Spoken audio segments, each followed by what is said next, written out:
오늘 제가 좀 다뤄볼 주제는 여러분과 함께 짧은 시간이지만 공평과 정의가 뭘까 그 생각을 좀 해보려고 합니다. 특별히 공평과 정의에 대해서 우리가 생각을 할 때 왜 한국교회라고 하는 이 타이틀을 붙였을까? 근데 실제로 한국교회라고 하는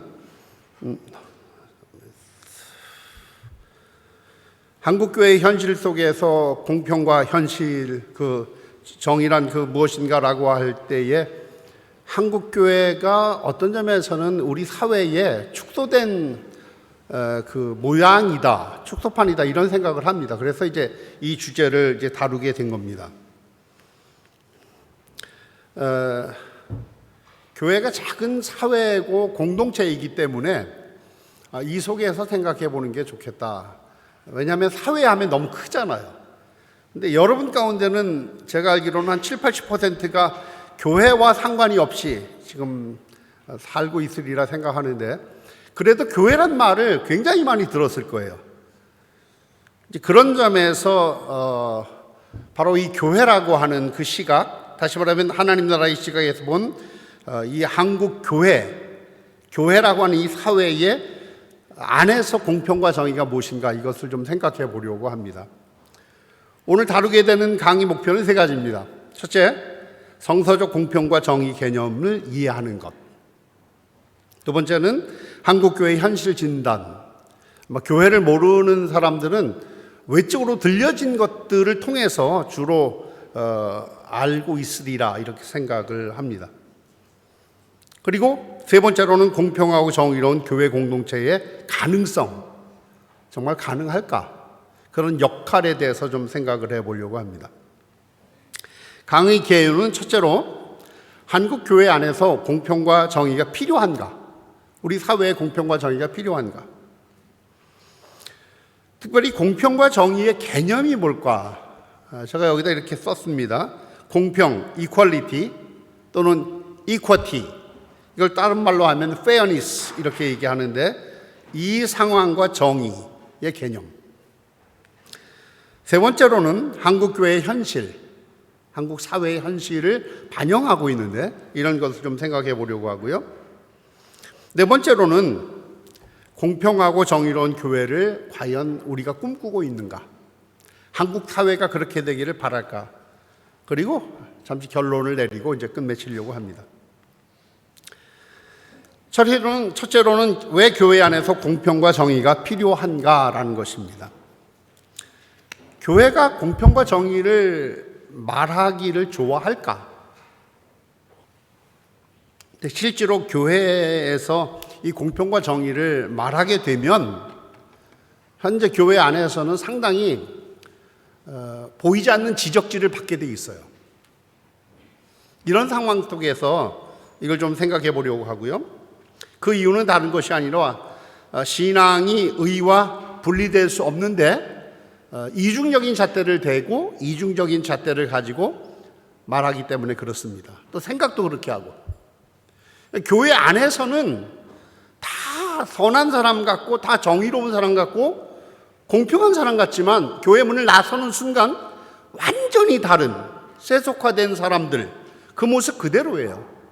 교회와 세상이 다른 게 하나도 없는 거죠. 그런 상황 속에서 왜 교회 출석을 할까요?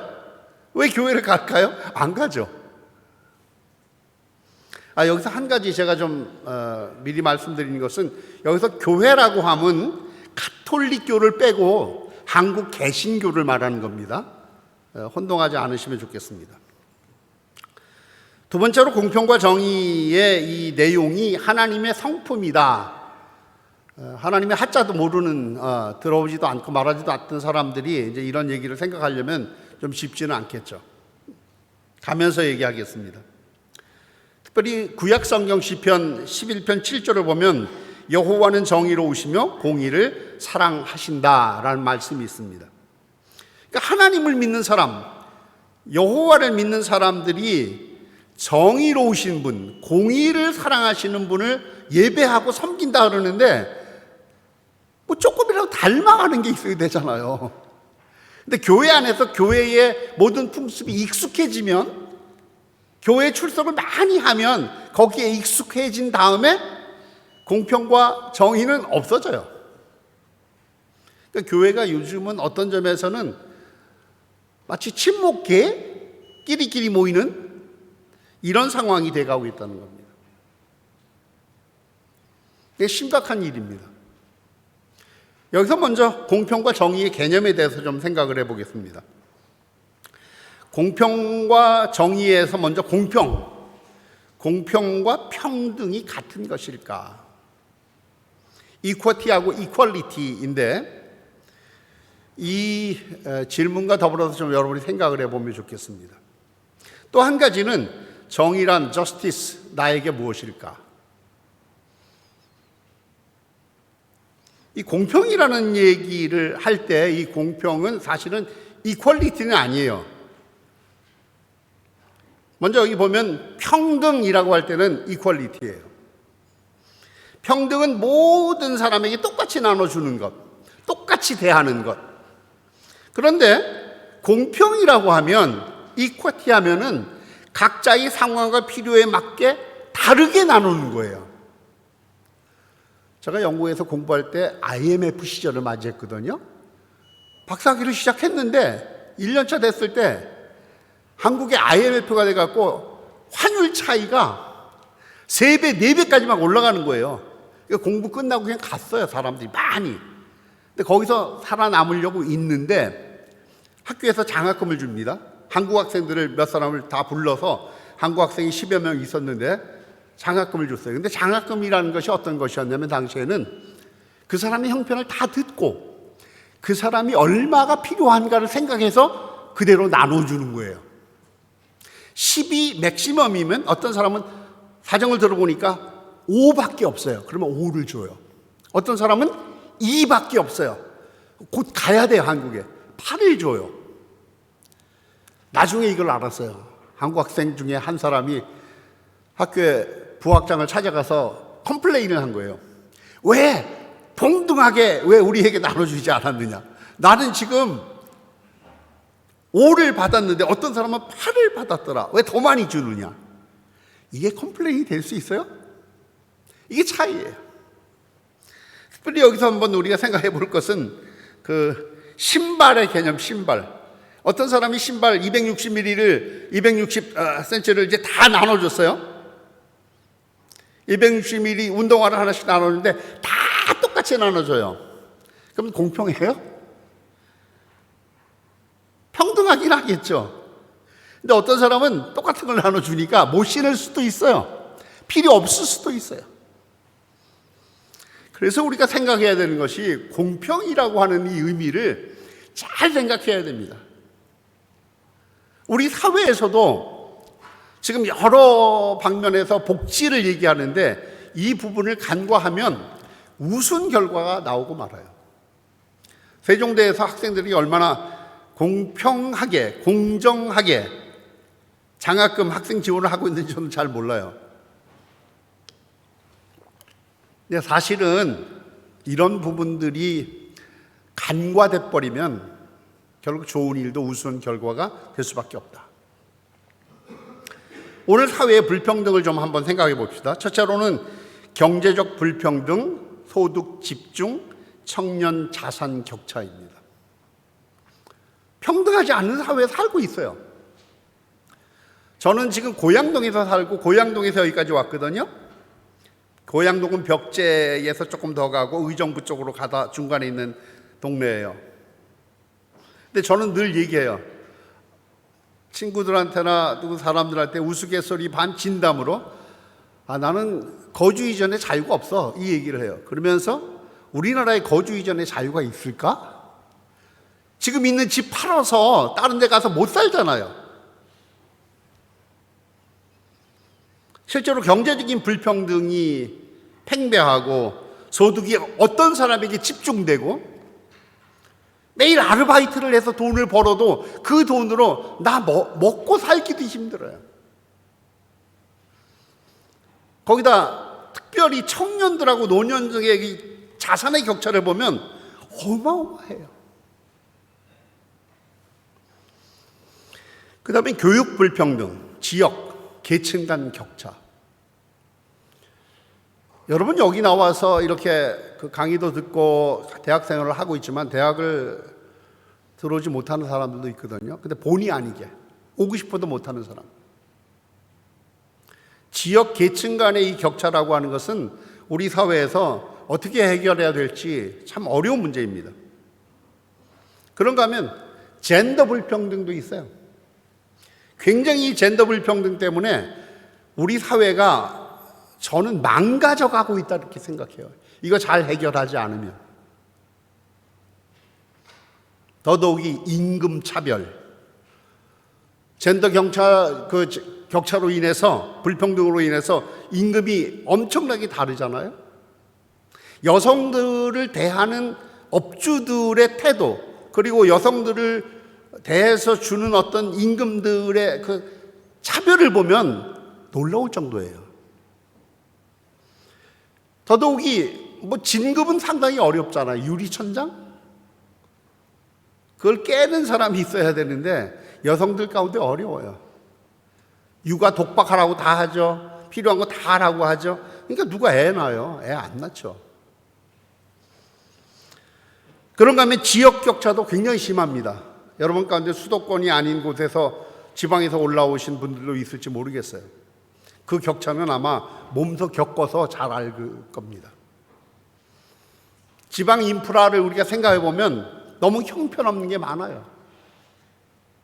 지방 소멸이 이제 순식간에 와 닿을 겁니다. 저는 인구가 줄어드는 것을 피부로 체감하면서 살고 있는데, 왜냐하면 제 아파트가 경계를 이루고 있는 데가 군부대예요. 1군단 통신대대, 수송대대, 구급대에서 한 4개 부대가 있는데 어느 해서부터 하나씩 없어지는데 11월 중순경 이달 한 초순 이때쯤 됐을까? 정확하게 모르겠어요. 아마 제가 생각하기에는 제가 잘 못 봐서 그러는데 10월 말부로 다 철수한 것 같아요. 아침에 구보 소리, 그 다음에 노래하는 애국가 부르고 여러 가지를 하거든요. 그걸 봐요, 듣고. 근데 어느 날부터 한 100명, 200명이 뛰었는데 그 다음에 한 50명으로 줄어요. 그 다음에 어느 순간부터 없어졌어요. 여러분이 느끼기에는 여기에서 어떤 영역이 가장 불공평한가요? 한번 생각해 보세요. 어떤 영역이 가장 불공평한가? 그 다음에 정의에 대한 개념입니다. 어떻게 해야 정의가 올바른 이해가 될 수 있을까?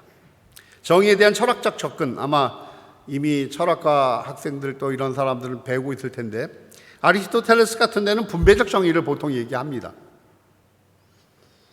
그런가 하면 여러분 잘 아는 존 롤스, 공정한 제도 차등의 원칙을 얘기를 했고, 마이클 샌델, 정의란 무엇인가 책을 썼죠.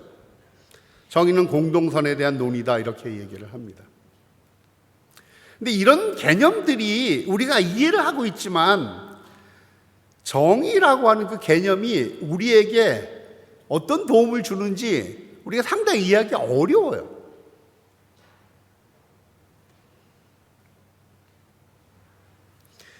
여기에서 이제 이 일반적 철학적 접근의 정의라고 한다면 성경에서, 구약 성경과 신약 성경에서 뭐라고 말하고 있는가? 구약의 정의관은 보통 제데크하고 미스파트라고 하는 이 단어를 사용하고 있는데, 이건 하나님 통치의 핵심이에요. 하나님 나라의 개념. 이거를 이제 정의라고 말하고 있어요.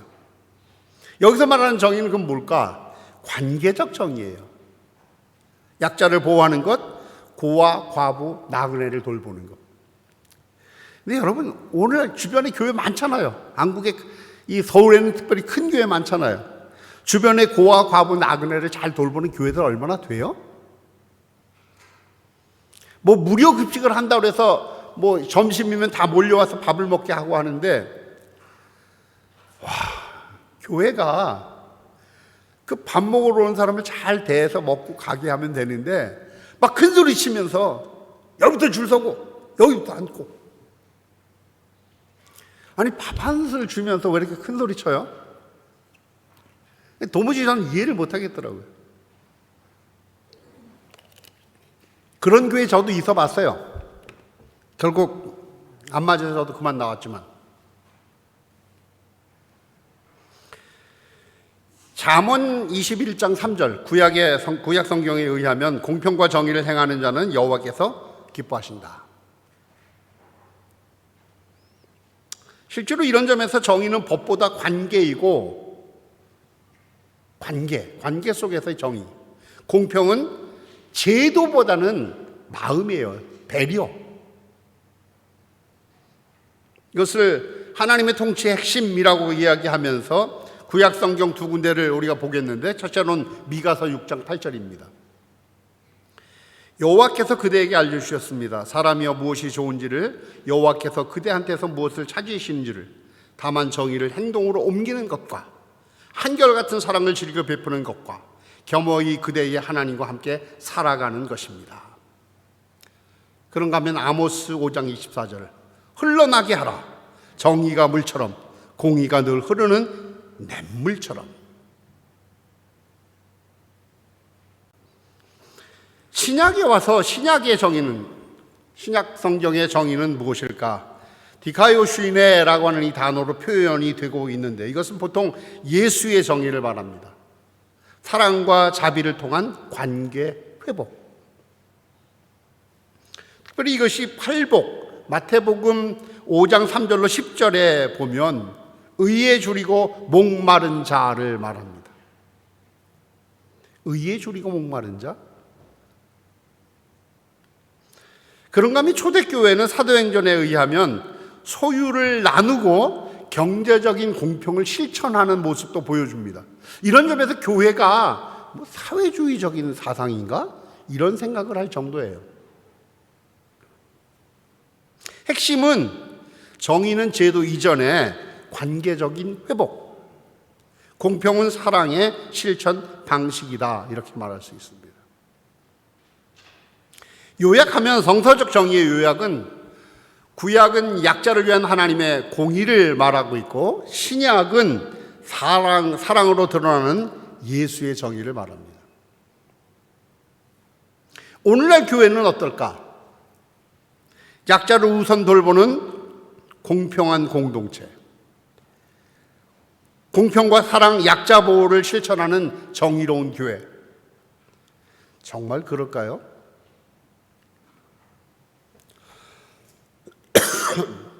구약 성경 이사야 1장 11절로 17절을 보게 되면 거기에 이런 내용을 얘기합니다. 공평과 정의는 예배의 조건이며 완성이다. 일요일마다 교회에서 예배 드리죠, 사람들이. 그들이 관계가 적절하지 못하고 마음과 배려가 없으면, 공평과 정의가 없으면 예배는 형식이에요. 예배의 조건이며 공평과 정의가 완성이다. 조금 우리가 한국교회의 좀 실상을 여러분이 잘 모르는 분들이 많이 있지만 한번 살펴봅시다. 역시 사회와 똑같이 경제적 불평등이 있어요. 대형교회, 소형교회 지원, 이 자원의 격차 엄청납니다. 그런가 하면 교회 내 임금 격차, 그리고 목회자 처우 문제. 목회자가 자기 자녀 데리고 네 식구가 사는데, 예를 들어서 한 500만 원을 받는다고 쳐요. 그러면 전도사님, 부목사님이 있는데 똑같이 네 식구예요. 어린이를 키워요. 그런 사람은 100만 원을 줘요. 어떻게 살려고? 근데 그런 교회에 교인들이 다녀요. 표준 근로 계약서를 도입하면 좋겠는데 그것은 거의 없습니다. 부목사, 부사역자들의 임금은 저조하고, 표준 근로 계약서라는 뭐냐면 오늘날 그 교회에서 목회하는 사람들이 근로계약서 아무도 안 써요. 저는 계속해서 이걸 주장하거든요. 저보고 이단이라고 그래요. 그거 주장한다고.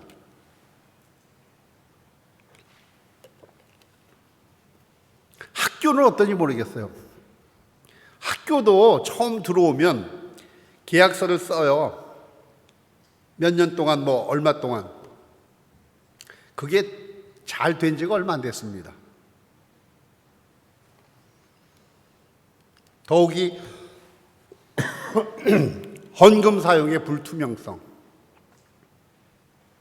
가장 약한 고리예요. 투명하지 않은 것.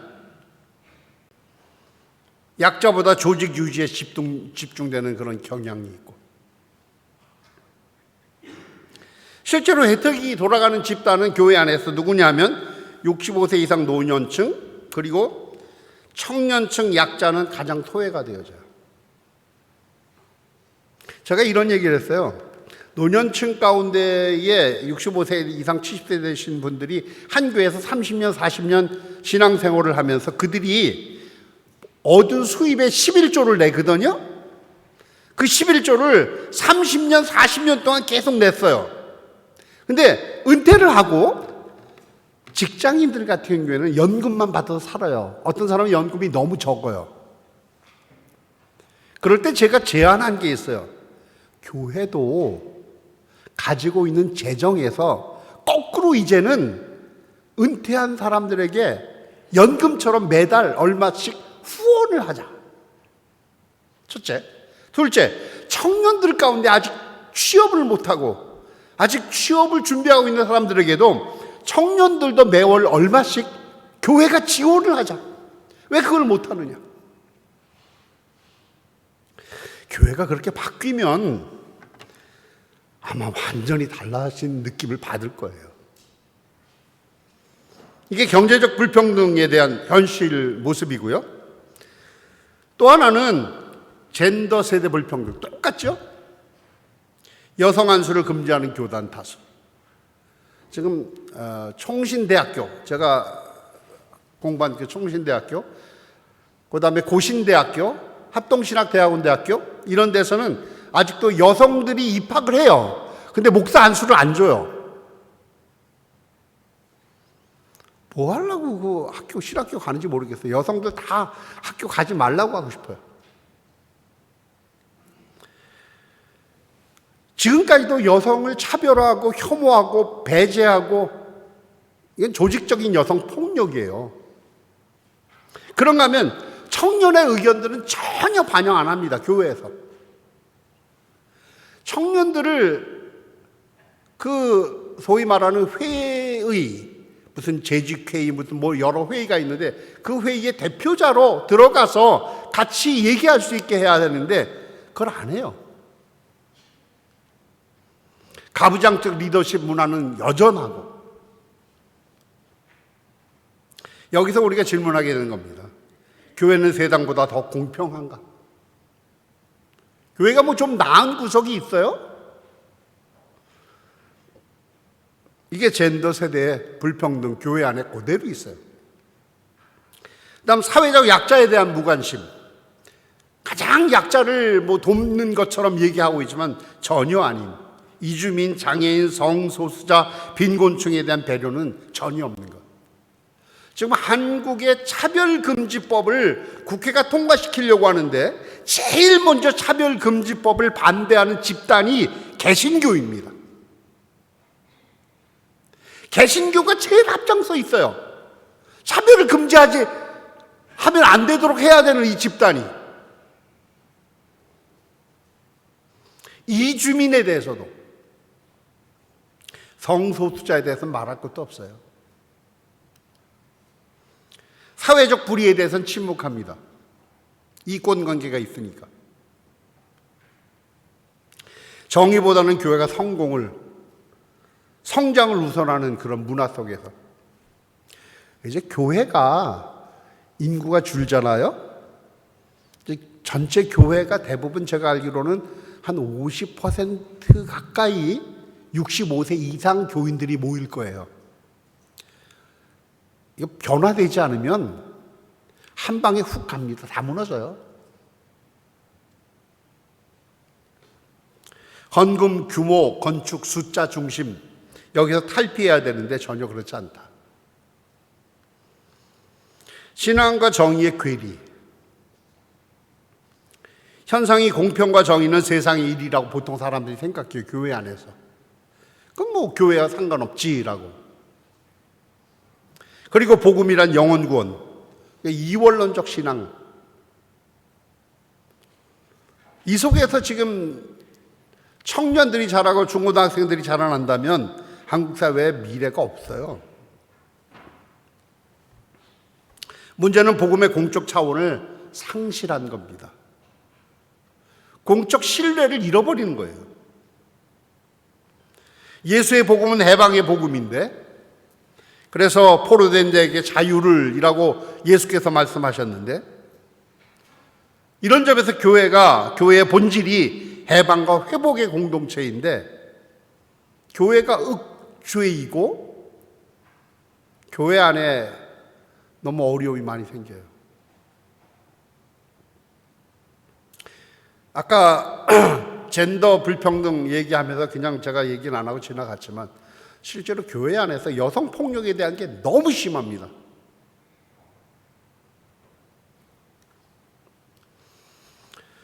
공평과 정의의 그 실현이 가능할까? 제도적인 개선이 제일 먼저 필요하다라는 것. 첫째는 재정 투명성 확보, 헌금 사용 내역 공개, 청년, 약자, 여성에게 돌아가는 목회적 자원을 재분배하는 것. 이거를 계속 말해야 돼요. 혹시 여러분 가운데 교회를 출석하는 사람이 있으면 이거를 계속 얘기해야 돼요. 제가 꽤 오래전에 이거를 얘기하고 가르쳤더니 지금은 어떨지 모르겠지만 예전에는 헌금 바구니를 돌렸거든요. 잠자리채 같은 걸로. 근데 그때 제가 얘기했어요. 헌금은 그렇게 하는 게 아니고, 헌금은 얘기를 했더니 제가 대학생을 맡아서 가르친 적이 있는데 대학생들이 교회 문 앞에다가 어느 날 와서 보니까 주일날 앞에 대문짝만하게 대자보를 붙여놨더라고요. 헌금 바구니 중단하라, 뭐 하라 이렇게. 거기서 쫓겨날 뻔했죠. 공정한 리더십의 구조, 여성 리더십을 확대하라, 청년 참여 확대 참여하는 것, 의사결정 구조 속에 포함시키는 것. 그 다음에 경제적 정의 실천, 목회자 표준 계약서 의무화, 약자 우선 돌봄. 여기 청년 참여 확대, 의사결정 구조 속에 포함시키는 것인데, 제가 연구에서 공부하면서 아주 독특한 경험을 했어요. 인터내셔널 스튜던트들이 있는데 여러 나라에서 왔어요. 근데 그 가운데 제가 인터내셔널 스튜던트 리프리젠트를 맞았어요. 그러니까 제가 대표가 된 거예요. 근데 이 대표가 어디까지 갈 수 있는가 하면 교수회의까지 들어갈 수 있어요. 교수회의. 정례 교수회의에 인터내셔널 대표로 제가 들어가서 교수로 회의를 해요. 근데 그때 무슨 얘기가 있었는가 하면 어떤 학생이 굉장히 그 머리가 빨리빨리 안 돌아가는 이런 학생이 있어요. 이제 지적인 능력이 좀 떨어지는 학생. 근데 교수들이 의견을 모아서 이런 학생은 우리가 좀 점수를 좀 후하게 줘야 한다는 그런 얘기를 했어요. 근데 그때 제가 손을 들고 얘기를 했어요. 뭐 얘기했을까요? 우리 외국 학생들도 영어가 모국어가 아니라 어설프다. 우리에게 동등하게 해주면은 그렇게 하는 걸 내가 찬성하지만 그렇지 않으면 그거 안 된다. 교수들이 그 얘기를 받아요. 깜짝 놀랐어요. 한국에 와서 그걸 해보려고 했거든요. 웬걸 말도 못 붙이게 해요. 학생들이 어떻게 교수에 참석하느냐. 우리나라 지금 어떤 시대가 흘러가고 있습니까? 국무회의를 생중계하는 사회로 흘러가고 있어요. 여러분 놀랍지 않아요? 국무회의를 생중계해요. 공평과 정의 실현의 가능성이 과연 뭐가 있을까? 신앙적인 갱신, 정의는 도덕적 선택이 아니라 신앙적인 실천이다라고 하는 부분. 회개를 구조적인 죄 인식, 그러니까 죄를 자신에게만 얘기하는데 그게 아니라 교회가 갖고 있는 구조적 모순, 불평등, 이거를 개선하는 것도 필요하다는 겁니다. 공평한 사랑의 실천, 또한 작은 공동체, 가난한 이웃 돌봄, 기후정의 등 이런 것으로 우리의 신앙생활을 죽어서 천국 가는 거, 이것만 생각하면 안 된다는 겁니다. 핵심 결론은 공평성과 정의는 교회의 제도개혁과 개인의 윤리적 실천 두 축이 함께 움직일 때 가능하다.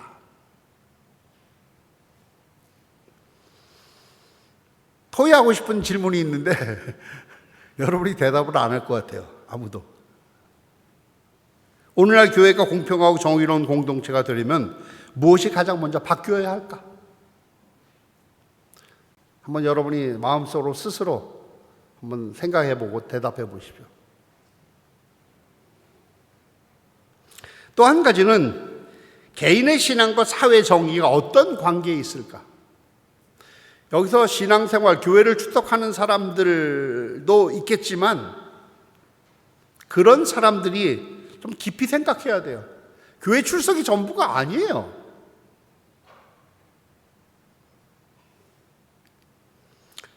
공평한 교회가 실제로 존재하려면 어떤 구조가 필요할까? 완전 발상의 전환이 일어나야 됩니다.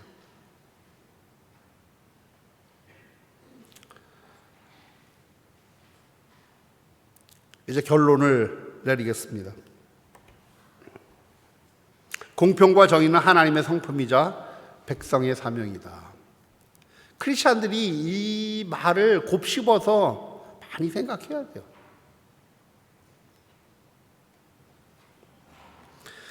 공평과 정의는 추상적 개념이 아니라 하나님 나라의 핵심 가치이며, 왜? 하나님의 성품이고 하나님의 백성의 사명이기 때문에 우리가 선택하고 실천해야 할 가치이다. 말만 해서는 안 돼요.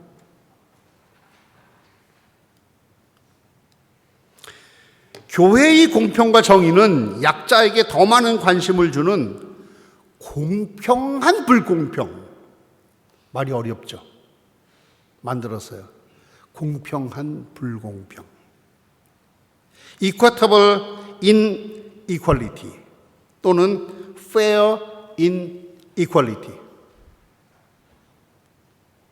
공평한 불평등을 실천하는 것이고 관계를 회복하고 공동선을 추구하는 것이다.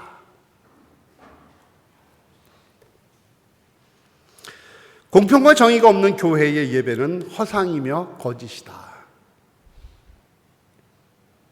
그러니까 공평과 정의가 없는 교회에 가서 예배 드릴 이유가 없는 거예요. 마지막으로 한국교회의 공평과 정의 실현은 결국 우리 각자의 선택과 실천에서 시작된다. 이런 얘기를 제가 기회가 있을 때마다, 이런 기회 있을 때마다 젊은 사람들한테도 얘기를 하고 나이 든 사람한테도 얘기하니까 저를 계속 공격해요. 공격이 너무 우스워요. 이단? 제일 먼저 교회에서 들려오는 얘기는 이단이래요. 헌금을 뭐 교인들에게 다시 나눠주라, 뭐 청년들에게 나눠줘야 된다, 이 얘기하니까 이단이라고 그래요.